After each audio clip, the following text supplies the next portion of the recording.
Our next guest is a member of one of the biggest boy bands of all time, NSYNC. Yeah. His memorable role, I loved him in My Big Fat Greek Wedding. He was hilarious in that. Joey Fatone, welcome. One of the biggest boy bands of all time, NSYNC. I love that. So Good to be seen, people. yeah. So you're in the new movie, Cursed Friends. It's about predictions of things like careers and relationships all coming true from the game MASH. So which childhood crush would have been on your MASH game?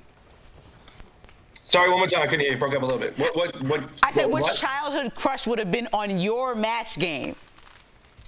See, for me, if we're going back in the day, some people may know who she is, and some people may not. And now, actually, I know her as a friend. But I had a crush on Soleil Moon Frye, Punky Brewster, back in the day. The club. I hosted a show with her, Joey. I also had a crush. Look at her. She's still gorgeous. So let me ask you, did you freak out when you met her?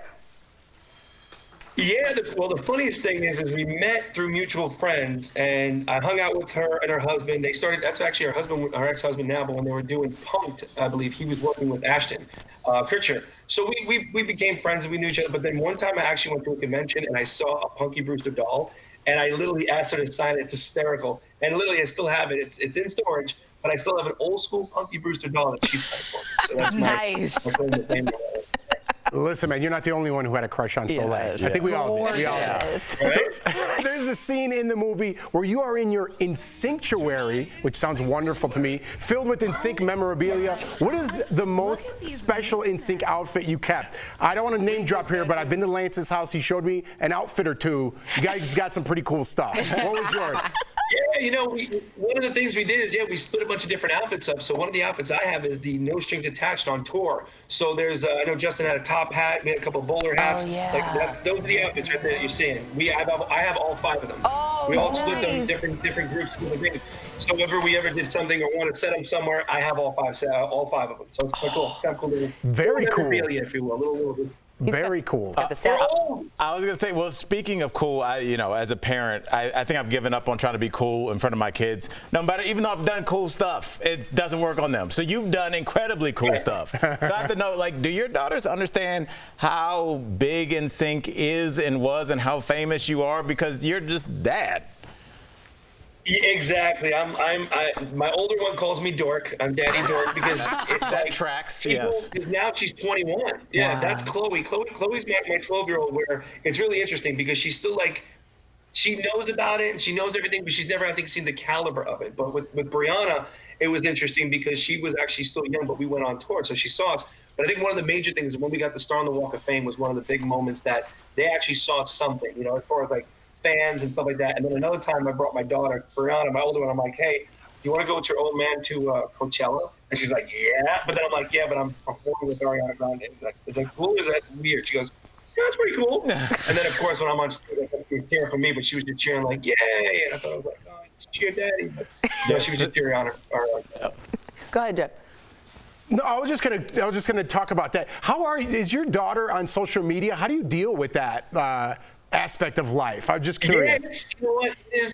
It is definitely tough, again, as far as everything, because my little one, of course, loves Oculus and stuff like that. So there's a lot of different things and channels that people go and talk. And it's like, try not to oversaturate. I try to keep a button on it, especially my little one. My older one, she doesn't post things she's not anywhere like that. Wow. Thank goodness. She's a brainiac. That's what I can tell you. She's a brainiac. She does archery. She does. She's into science, so she doesn't really post a whole lot of things. So I've kind of, I guess, maybe steered that way away from her, I guess, because maybe we're kind of old school that way. I'm not huge on social media as well. I try to, obviously, just because of what I do, and I love posting things. But sometimes you get caught up in your actual life, and it's hard to post and hard to catch up. So I've also, like I said, I talked to my kids about, listen. Let's do things right from wrong, right from wrong. If somebody's talking to you, don't give them information. That could be somebody, or maybe somebody trying to catfish you. So just be careful. You're a good dad, Joey Fatone. Very good dad. Very good. And you raised a nerd. I'm a nerd, so yes. I love your daughters. That's good for you guys.